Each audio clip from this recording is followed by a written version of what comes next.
Assalomu alaykum hammaga. Rossiyada prava olish uchun ekzamenlarga tayyorlanishda davom etamiz. Demak, 3-biletga kelgan edik. Telegram kanalimga obuna bo'lasiz, mana silkasi. Demak, birinchida biletlarning silkasi turibdi. Bosamiz ustiga. Mana yengil mashinaning rasmi turibdi. Bu B kategoriyaga tayyorlanish A, B, M. 40 ta bilet, 800 ta savol. Bosamiz. 3-savolga kelgan edik, 3-biletga. Xo'p. Tepasida ruschasi bo'ladi, pastida o'zbekchasi. Hozir ekran ikkiga bo'linadi.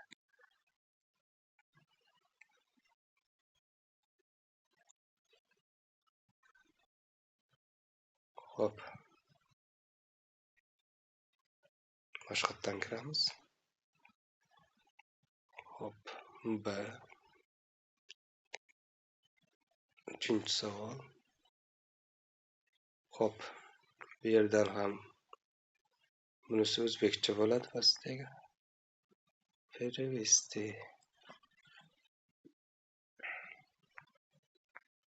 3-bilet.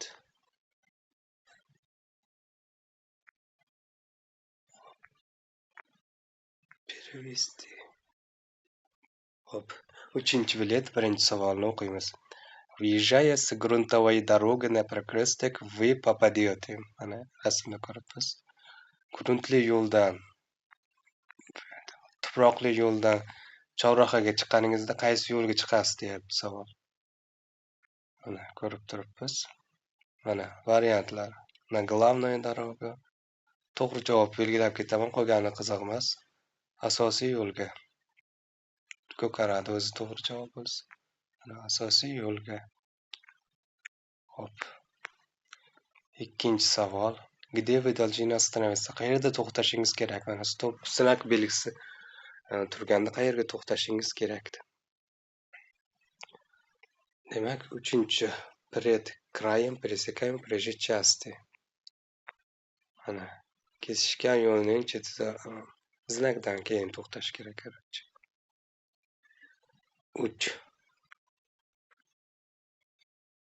Hop. 4. 3-chi savol ekan. Вам необходимо двигаться со скоростью не более 40 km/h.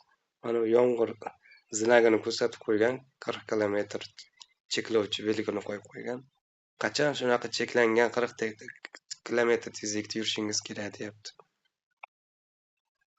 Mana variantlar: faqat yomg'ir paytida, yog'ingarchilik paytida, yomg'ir, do'l, qor yoqqanda, yo'l yuzasidan bo'lganda va barcha holatlarda deb qo'yibdi.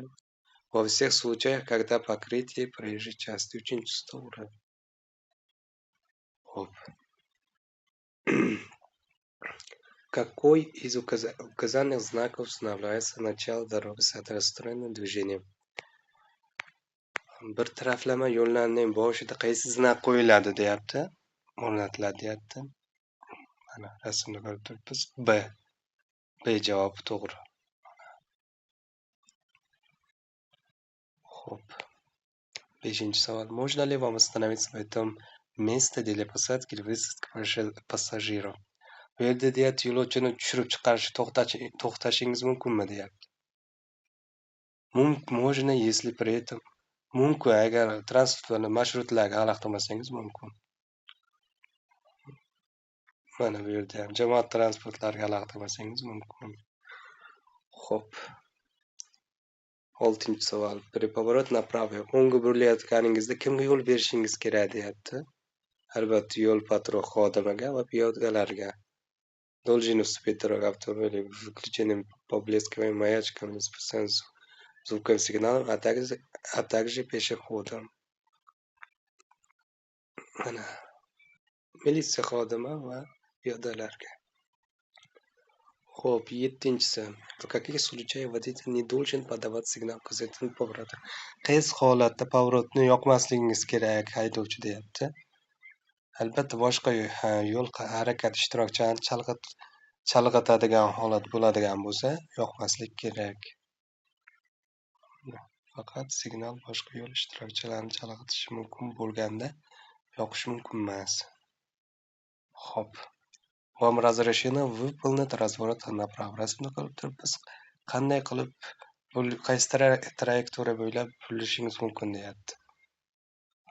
Trayektoriya. Mana o'zbekchasida ham faqat trayektoriya.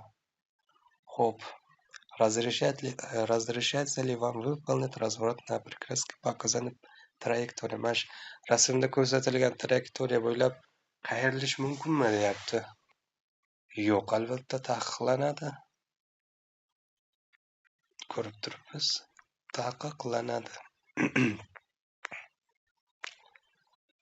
Xo'p. По какой полосе вы имеете право двигаться с максимальной разрешенной скоростью вне населенных пунктов?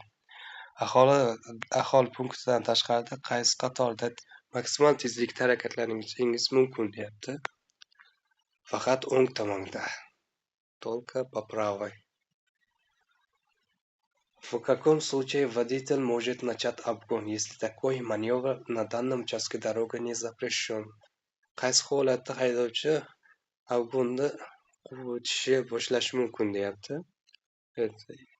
Birinchi, ikkinchi, uchinchi variantlar keltirilgan. Mana o'zbekchasi ham. Faqat mashina quvib o'tmayotgan bo'lsa, qarama-qarshi yo'lagida quvib o'tish uchun yetarli masofa ko'rinayotgan bo'lsa, demak, ikkala shart ham bajarilsa. В случае, если выполнены оба условия. Кто из водителей narушил правила стоянка? Qaysi haydovchi stoyanka to'xtab turish qoidasini buzdi deyapti. Faqat mashina haydovchisi, faqat mashina, mototsikl emas. Xo'p. Передвижение прямо. Вы to'g'riga harakatlanyapsiz deyapti. Nima qilishingiz kerak deyapti. Можно продолжать движение через без остановки. Chorrahadan to'xtamasdan o'tib ketsa bo'ladi. To'g'ri javob. Mana chorrahadan to'xtamasdan harakatlansa bo'ladi. Ikkinchisi to'g'ri javob. Qaytamiz.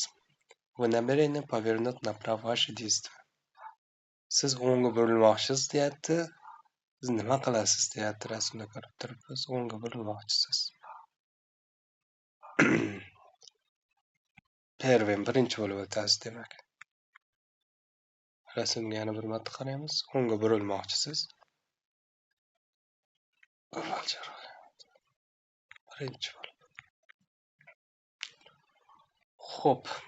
Кому вы обязаны уступить дорогу при повороте налево? Chapga burilayotganda kimga yo'l berishingiz kerak deyapti.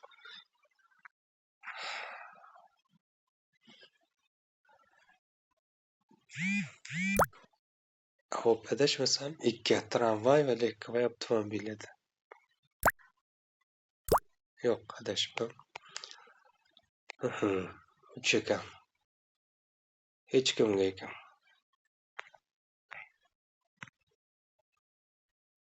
Faqat tramvay deganim. Mayli. 3-chi javob to'g'ri, faqat tramvayga yo'l beriladi. Кто из водителей нарушил правила остановки? Qaysi haydovchi to'xtab turish qoidasini buzdi deyapti. Oba, ikkalasi ham.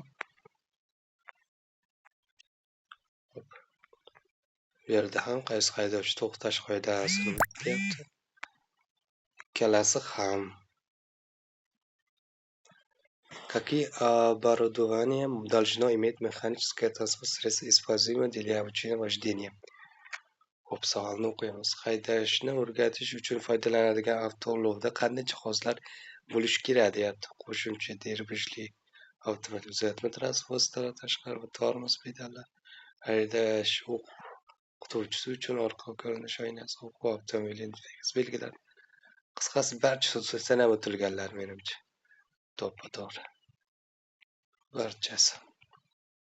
Какие из перечисленных транспортных средств разрешается эксплуатировать без огнетушителя? Огнетушителsiz qaysi transport vositalari harakatlanishi mumkin deyapti. Любые мотоциклы. Xo'p, har qanday mototsikllar. На повороте возник занос задней оси. Переднеприводный автомобиль. Ваши действия. Oldi g'ildiraklar orqa o'qi burilish paytida sirpanib ketdi. Bolani sirg'anib ketdi deyapti. Siz nima qilasiz deyapti. Xo'p, ruschasini o'qiymiz. Uchinchisi menimcha. Слегка увеличите подачу топлива, корректирует направление движения рулевым колесом. Rulni yo'nalishni sozlash orqali yonilg'i ta'minotini biroz oshiring. Opa. Demak, meditsinaga oid savol tushadi bitta. Какие сведения необходимо сообщить диспетчеру по телевизору скорее медицинской помощи при дорожно-транспортном происшествии DTP. Qachon deyapti DTP bo'lganda, avariya bo'lganda, Discovery chaqirmoqchi bo'lsangiz nimani xabar berish kerak tez yordam xodimlariga deyapti. Uni bilish bitta yo'li bor mana. Eng uzun yozuvni tanlaysiz, bosasiz, to'g'ri chiqadi. Voqea sodir bo'lgan joyni ko'rsating, ko'chani, uy, raqam, balo, battar. Mana. Bitta xato qildik, demak 15 ta. Mana bu rasmga yana bir marta qaraymiz. Chapga burilmoqchisiz deyapti. Kimga yo'l berishingiz kerak deyapti. To'g'ri javob 3A ekan. Razbor qilib qo'yibdi. Двигайся на данном перекрестке по направлению главной дороги, знаки Q1. Главная дорога, соответственно, направление главной дороги для определения очередности проезда с трамваем и легким автомобилем. Вы должны руководствоваться правилам. Demak, asosiy yo'lda bo'lganingiz uchun siz yurakasiz. To'g'ri javob 3. To'lqi tramvayga, tramvayga mana